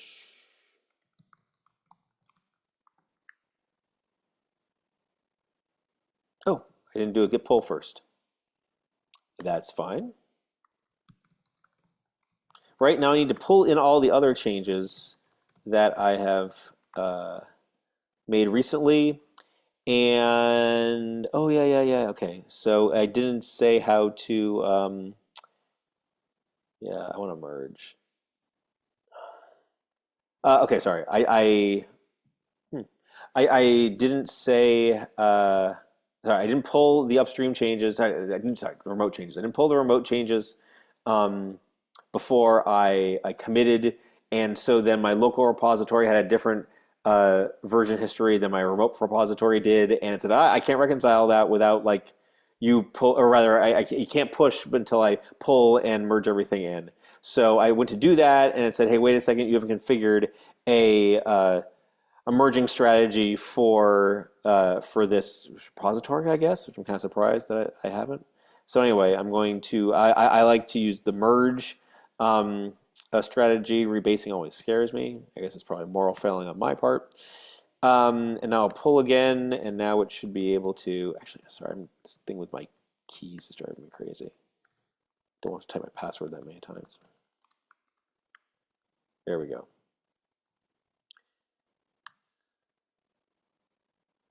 Okay, now it is telling me that's merging some changes. Swell. This is VI. This is my pager or my editor. Great. And now it is. Oh yeah, it's merging in the changes that I made for the student class. There are no conflicts, luckily, which doesn't surprise me, right? I was off working in the student project. I just added the phone bill project. There's no conflicts there. And now I do a git push. Great. Pushes everything up. And now when I do a git pull over here, I'll see the changes, but actually I'm gonna log out of the PSU machine because I'm done over there for now. I'm gonna do this from IntelliJ. So you see me do commits from IntelliJ, you see me push from IntelliJ. You can also pull from IntelliJ. You can use the I don't know, where is it? Somewhere there's a Git editor. I always use the update project, which will go and also fetch remotes and things like that, or do it'll find more branches and stuff. But you're probably not doing much with branches. But anyway, great. This my 22 files were updated, and now it's syncing because now it found a phone bill directory, and it turned it bold, meaning that it is a Maven project. It's a sub project of the top level one. So let's take a look at what we got in our phone bill project. We got a bunch of main classes, including the phone bill, and phone bill this extends abstract phone bill, and its component type is phone call. And so your phone bill has a customer, and you create a new phone bill with a customer, and then it also has phone calls. And so here, out of the box, what you get is an implementation of add phone call, but I haven't implemented it to do anything yet.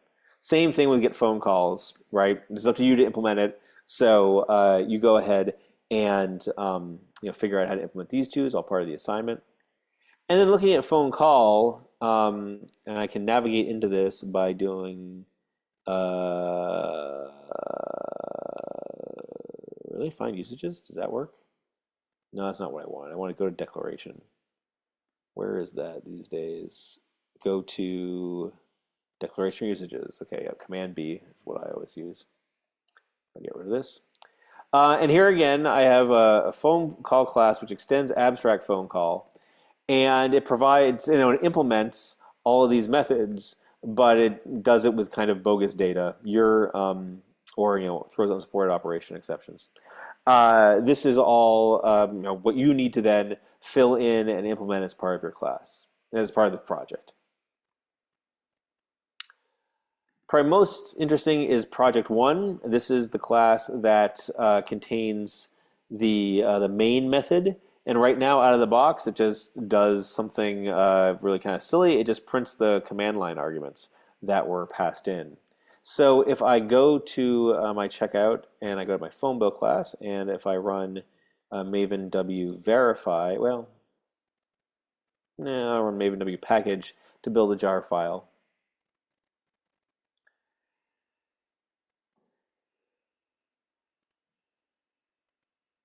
It will build the source code, run the unit tests, build the jar file. And now if I run java-jar, target, and then phone bill 1.0.0 jar, it says missing command line arguments, but if I say 1, 2, 3, it prints the arguments 1, 2, 3, which is exactly what this does right here. Clearly, that's not what your assignment should do, right? Your assignment should be doing things like parsing the command line to create a phone call and then add it to a phone bill. So that is the main code that comes out of the box. I think I've created classes to get started. Please ignore the text dumper and text parser for now. We will see that in part of project 2. You just need to focus in on the project 1, the phone bill, and the phone call. Now, along with the main classes, there are also some unit tests for things. In particular, there is a phone call test. So this is the beginnings of a unit test. because out of the box it's kind of a toy application, has some dumb things. I don't think these unit tests are, you might end up deleting these, and that's perfectly okay. As a matter of fact, if you find it hard to get them to work after a while, just implement other unit tests instead.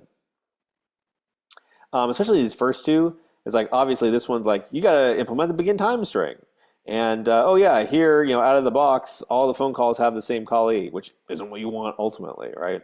Maybe it's okay to keep that one. I don't know how useful. Oops, I don't know how useful that is. Anyway, but I encourage you to do test-driven development and start with your start with the end in mind and write some unit tests for all of this. Similarly, there are integration tests, like we learned about tonight for the student class. There's an integration test. There's one of them right now. Okay, test no command line arguments. So sure enough, when nothing's written to when no command line arguments are provided, you get the string missing command line arguments. So that's what you get out of the box for for project one. And so then you start by running the script on the Unix machine, on the Linux machine, commit everything push up to GitHub, and then start working on it in IntelliJ.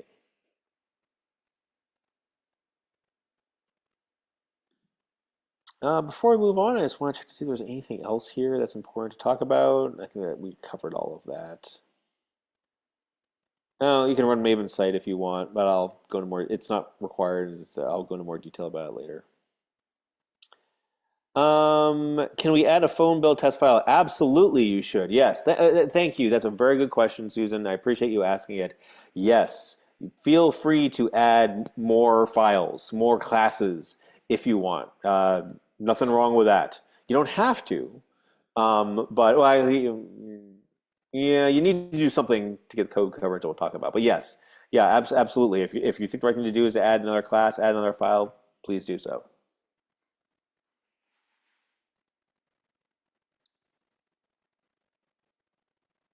Okay. Any other questions before, let's see, we say the tests are already there, are just suggestions for getting started. We can modify them if we want to. Absolutely, Garrett, you're right. As I said, especially the unit tests, are these guys are mainly just demonstrations of how to do some unit testing. You get to see assert throws, you get to see assert that. But yes, these as I hope is clear, and probably once you get more familiar with the assignment, you'll say, "Oh wait, this is completely bogus."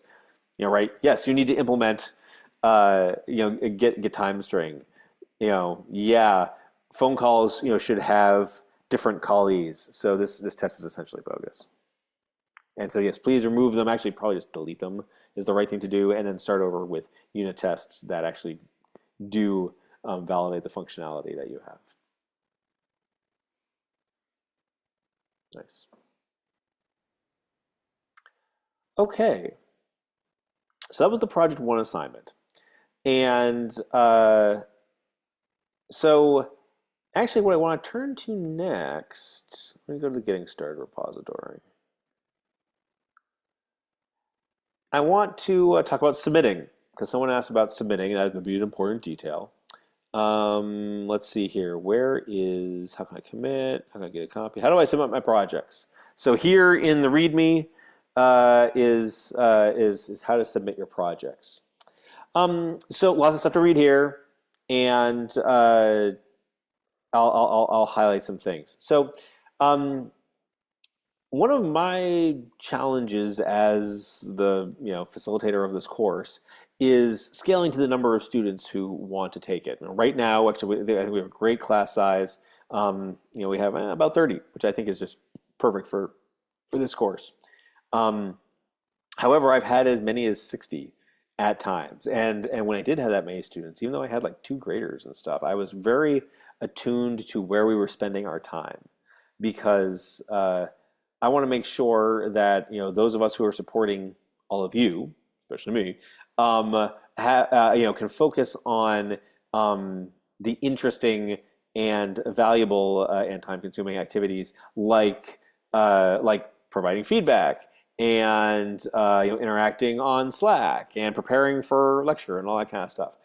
I don't want to be spending a lot of my time. I don't want the graders to be spending a lot of their time, downloading projects from emails or just moving files around and stuff. So over the years, I've made a good investment in automating processes. And one of the first processes that I automated was submitting projects. Right, you've got code on your machine, or you've got code in your environment, and I want you to send it to me so that I can grade it, and I don't want to have to do a lot of manual fiddling of files in order to get things to work.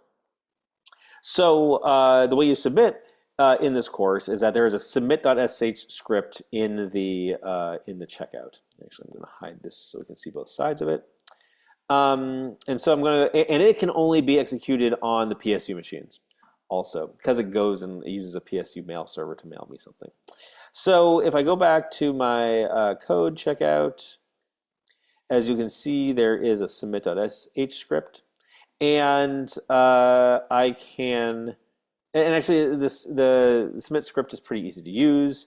You just say submit and then the name of the project. Actually, if I give it with no, right, yes, it must specify a project name. So for instance, if I want to submit the koans, I just say submit.sh koans.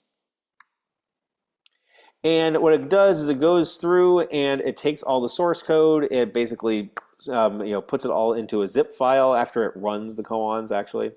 And so it ran it. There's lots of output here, and so then I recommend that you go check, review it. But here it ran the koans to let me see, okay, I ran on the PSU machine. Only 34 out of 269 are done. That makes sense because that's how far I've gotten. And then it gives you a listing of all the files that it is submitting. That's nice. And then it asks, what I've learned to be a pretty important question is it asks you to specify about how many hours you spent doing the assignment. I had a student a couple of years ago ask, how long does it take to do these assignments? And I'm like, I've got no idea. I don't do the assignments. But it's like, wait, I know who does the assignments, the students.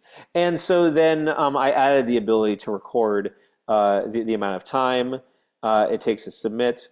And so then if you scroll down here, I have a summary over the last couple of years of how long it takes people to do the assignments. And I don't know, I have some numbers and statistics about it. So, please take it or leave it. And please realize that this is very subjective. I highly doubt many people are like sitting there with a stopwatch and know exactly how many times. So it's all self-reported. But yeah, but like for the koans, over the years, 75 students have submitted it, or I've gotten submissions from 75 students. And on average, it took them 21 hours. But if you look at sort of the range, some person reported that it only took them 4. Another person said it was 100. But the median is 20, which means that half the people said more than 20, half the people said less than 20. So, and if you look between the bottom 25 and the top 25%, it's between 12 and 24 hours.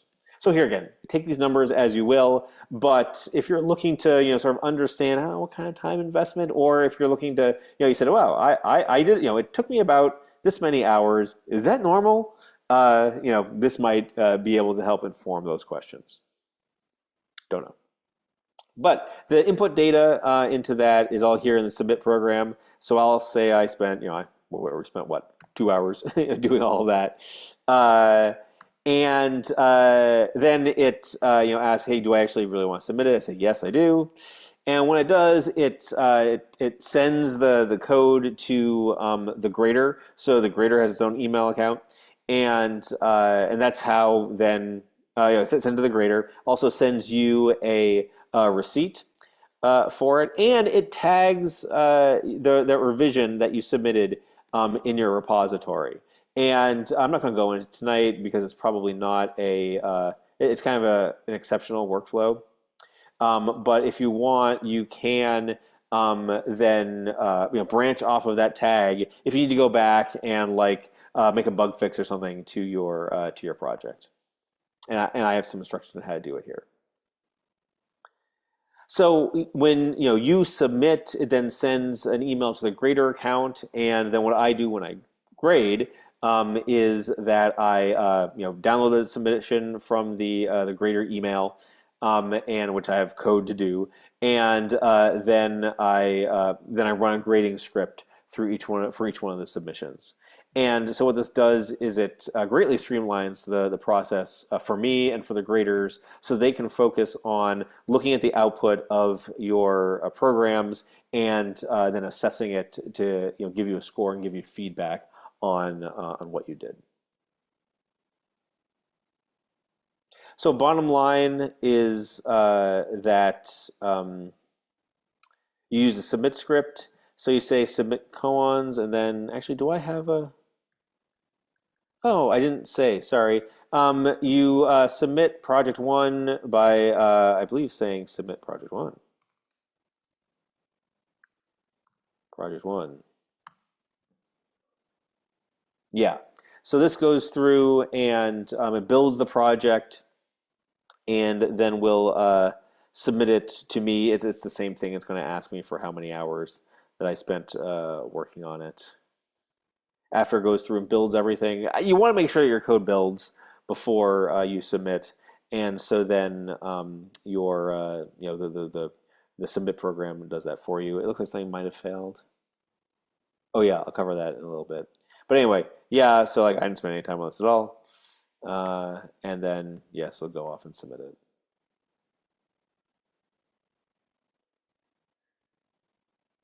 Nice. I think it's capital P project one. Sorry, I should put that in the assignment. I'll make a note of that. So it's the submitting process. Any questions on that? Must be done from the PSU machines. And you can read more about it here. There are some caveats about what it is and is not submitted. Okay, got a couple more things to cover here. I'm sorry, we are in session 4. Okay, testing your projects. So, a big component of this class is testing and test-driven development, validating your software and demonstrating through code that your projects and that your assignments do what they say they're supposed to do. And you know, testing is also a really important component of contemporary software development, right? It's what we do now. Yes, of course, there might be people with specialized, quality assurance roles or whatever, but testing is a primary behavior and competency of professional software developers now. And so you can read over this, but needless to say, testing is good, testing is important, and it's so important that I assess your testing. So I've, I don't know, 10 years ago, I was like, yeah, everybody should do testing, and here's how you do test-driven development. And I was like, but does anybody? And like, what is a good way for me to assess the quality of the tests that you write? And what I've been doing for several years now, and I think overall it's worked well, is that part of the grade that you get for the project is determined by the code coverage of your unit tests. And so there's a tool called Jacoco for Java code coverage, which will run your tests and will instrument your code and run your tests and then determine what percentage of your code was executed by your tests. And so that will identify what code wasn't exercised by your tests. The bottom line here is that I expect that, and what I will assess your projects on, is that at least 75% of the JVM instructions, the code associated, for your project, is exercised by your unit and integration tests. And up to 1 point will be taken off your grade if you don't meet that. Hey, so if you have like 0% coverage, you'll lose a whole point. If you've got like 60, yeah, you'll probably get most of that 1 point. You'll lose I don't know, a couple tenths of a percent or something like that. The way I'm going to assess that is I'm going to run the command maven wp dash capital P greater clean verify. And so actually, let me just go back to my code here. Oops, sorry. So I'm going to run maven w dash p greater. Dash p greater means run Maven with the greater profile enabled. And as you'll see, by saying I'm in greater mode, then some additional things happen in the builds. When I do, yeah, clean verify, clean builds, it removes all the artifacts in the target directory, everything that was built as part of the build, and starts over from fresh, starts fresh from scratch. So verify runs the unit tests. It will run the integration tests from the integration tests. And then when in the dash p greater mode, it will check the code coverage and determine whether or not the threshold, the 75% threshold, has been met. And if it has not, then the build fails, right? So it makes it very obvious that, oh, your code coverage is incomplete. And so then here, here it says, oh yeah, only 67% of the instruction were covered by expected a minimum of 75%. So this tells you what your what the code coverage was.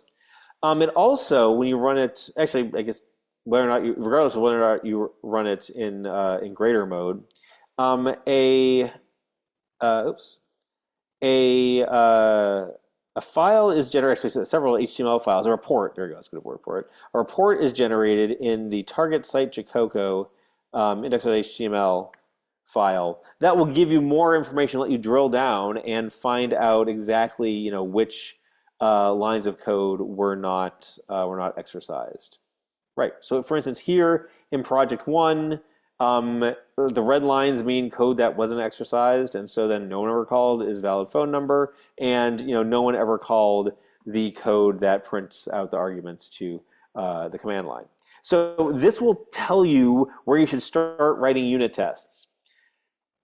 However, if you do test-driven development, you're going to get really high code coverage, right? Because you never write code unless you've got a test for it.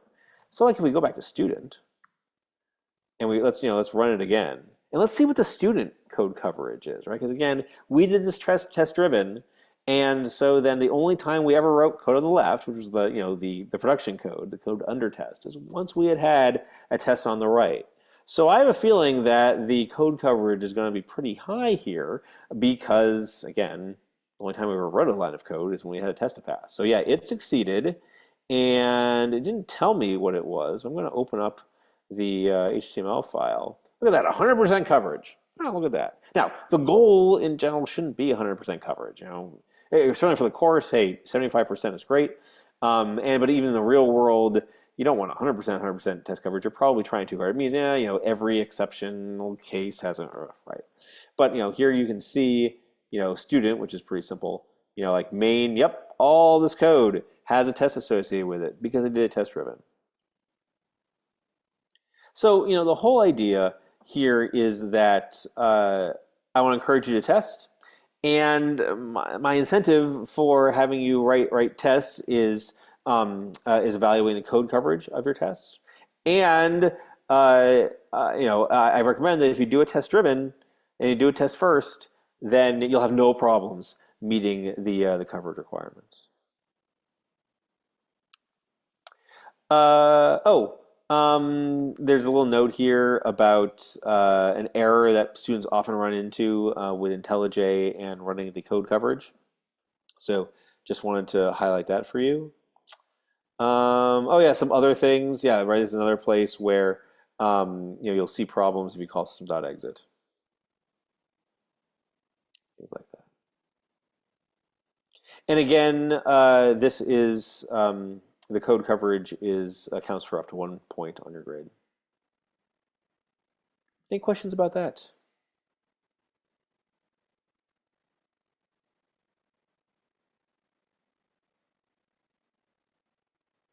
Oh, got one more handout to cover. And that is documenting your projects. I love it when like my screen turns various colors, so is my face because it's getting dark. Okay. So there's a lot to this class. There's a lot to software engineering. There's a lot to like our profession, our craft. And documentation is an important part. Documentation is about communicating. It's about expressing what's in your head uh, in English, in words that someone else can understand. And as important as it is to write clean and clear code, it's also very important to be able to communicate clearly and cleanly the concepts and the implementations and decisions that you've made about your code. So uh, there are a couple of mechanisms that we employ in this class to communicate what it is that we do. The first is called a plan of attack. So you don't need to do it for the koans, but for all of the other projects, part of your grade, 1 point of your grade, is determined by 1 point of your project grade is determined by a plan of attack, a POA, that is submitted to me 3 days before it's due. The projects are due on Wednesday, so it's due Sunday night. This is a quick, concise design document, a couple of paragraphs at the most, that describes what it is your project does and how it does it. Please send it to me just as the text of in an email. Don't create a Word document or attachments or anything like that. It just slows me down, and that makes me grumpy, and that's might impact your grade. So please don't do that. Just write me an email, and say, hey, here in a couple of paragraphs, what my project is all about.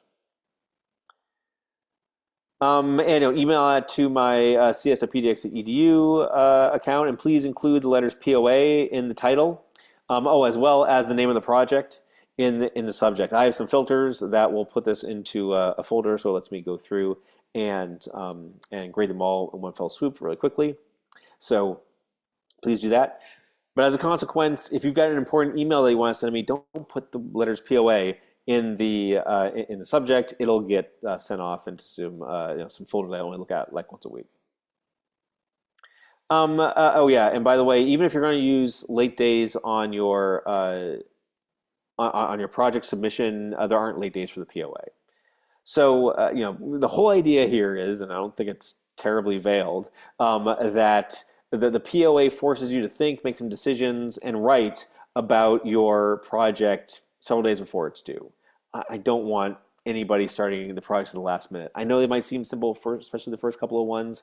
Experience shows, and you can look at how many hours that students in previous terms have spent on it, that they might seem straightforward, but they aren't simple. They aren't fast. So please get started on your projects, thinking about your projects at least, if not implementing your projects, 3 days in advance of them being due.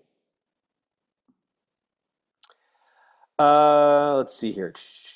The other piece of documentation that you are required to do for your projects is writing something called Java docs. Now, this is documentation of your code in English. And basically, I'll show you some examples here. Actually, we can look at student. So the student class that came out of the box has certain program elements, like the class declaration or the constructor declaration, have these special comments above them called JavaDoc comments that begin with */ and end in */. And they describe, they describe the class, they describe the constructor and the parameters to the constructor. And then you've also got methods. You can also have them describe methods. And as part of your projects, I want you to use JavaDoc. I want you to experience using this tool. And so then when I run before I run that, what I'll do is I will just run Maven W with I'll say JavaDoc. And what this will do is that this will generate API documentation for your project. I think we'll see a little bit this in a couple of weeks when we talk about continuous integration. What it does is, oh, yeah, it was successful. Now I can open, let's see here, API docs, index.html. Oops, yeah, index.html. I now have generated API docs for everything in my package. Now this is just the student class, so there's not a lot there. Oh, I don't have links to the superclass. That's surprising. Okay, bummer. But basically, what it gives me is all of the. Sorry, I'm going faster. This class represents a student is exactly the same text as was in the source code. So it says this class represents a student. You can put student in code block, and there you've got it there in a code block. You can also get information about the constructor, and so then again, creates new student, and all this information here came directly out of the comments. And so this is neat, and so this allows you to easily generate API documentation for for the code that you write. And as a matter of fact, it even goes off and links to the official API documentation from Oracle, so you can easily navigate between APIs. So JavaDoc is super cool. When I generate the JavaDoc, I'm going to use this. Going to use this Maven WP grader command, again running the grader profile in Maven. And what this does is it generates, instead of generating HTML documentation, it outputs text. And so then I can just read it more easily, and it's there next to all your other test cases and stuff like that. So I'm going to see this, and the graders are going to evaluate the level of API documentation, and I expect that every class and every method that you write has a JavaDoc. If there are parameters, please use the @parameter tag. I want you to experience this because I think it's a good, healthy thing to be able to describe your code in English. You can learn more about JavaDoc and the syntax and all that kind of stuff in this link here. I also encourage you to use the standard Java coding conventions documented there. I don't assess it though, so I'm not going to take off points if you don't always use camel case or you decide to use hyphens in the middle of your method names or something like that. No problem there.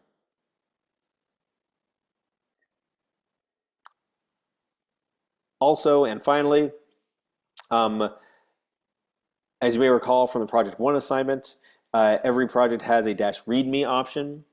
The -readme option is another opportunity for you to describe the functionality of your project in words. So when -readme is present on the command line, all the program should do is print the readme, which is a brief, concise text description of what your project does. It should not just be command line usage; it should be a little bit more than that. It can include the command line, doesn't have to, but the intent is that it just talks about what the project does. Make sure that it includes your name as well as the name of the assignment. And just to be clear, when -readme is on the command line, no other work should be performed. There shouldn't be any additional input validation. You just print the readme and exit. Now, we're past time, so I'm not going to go into the details of it. But the phone bill project, oops, out of the box, comes with let's see, here's project 1 test. Comes with the ability to read or what's called a resource text file. Nope, those are test resources. A main resource file called readme.txt. And you can use this code right here. It's in the project 1 test. You can use this code right here in your main program to read the contents of this readme.txt file so that you can put your readme in a file. You don't need to have it as hard code strings in your test. Sorry, hard code strings in your main code. You can if you want to. I'm not going to take off points either way, but this is a much easier way to do it. It keeps your code way better looking. please check that out. And if you have any questions, I'm happy to address them on Slack or at the next Prime Minister's Questions. Okay. Any questions about the documentation requirements for the projects?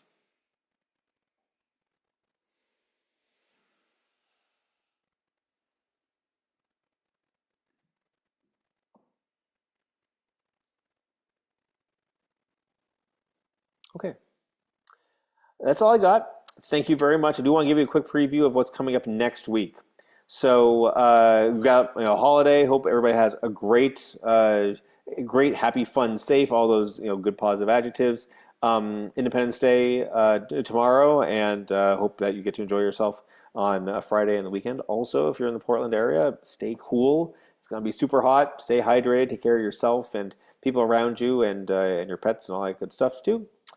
And then I'm looking forward to next week where we start talking about pair programming. So next week, I will be back in the classroom. I'd like some of you to be back in the classroom too, because what we're gonna do on Monday is we're gonna get an introduction to pair programming, and we're going to do a little what I call operating theater exercise, where I'll be pair programming with student volunteers. Anybody who wants to do it can pair programming with me, so we can all see what pair programming looks like. And then on Wednesday, we are going to do our first pair programming activity as a whole class. So please, next Wednesday, a week from tonight, plan to be there in the classroom. This is an in-person. This is one of our four, or the first of our five, including the final exam, times that you need to be in the classroom. So please, make sure that you're there, because we're all going to pair up and take advantage of the awesome classroom that we have, which is ideal for pair and mob programming, for us to experience what it's like. Also, next Wednesday, the Java koans are due. So stuff is starting to happening. I think we're getting into the stride of the course. We are 2 weeks in, and I hope you're enjoying it. Question: July 8th or July 10th, or just July 10th in person. So just to be clear, you only need to be in person on the 10th. We will. I'd like some people to be in person if you're available, so that we can do some in-person pair programming. But you're not required to be there. You're required to be there. You're asked strongly to be there. I will not let you participate remotely on the 10th. So please be there on the 10th, and I'll send out some reminders and stuff. Cool. Okay. That's all I got. Not seeing any more questions. Then let's break for tonight. Thank you very much. Thanks for staying a couple minutes afterwards. I hope please break ground on your project one shortly. Make sure you can build everything. And good luck on the cones. Let me know if there is anything else that I can tell you or help you with to be successful in the course. Again, have a great long weekend, everybody, and I will see you on Monday. Bye now.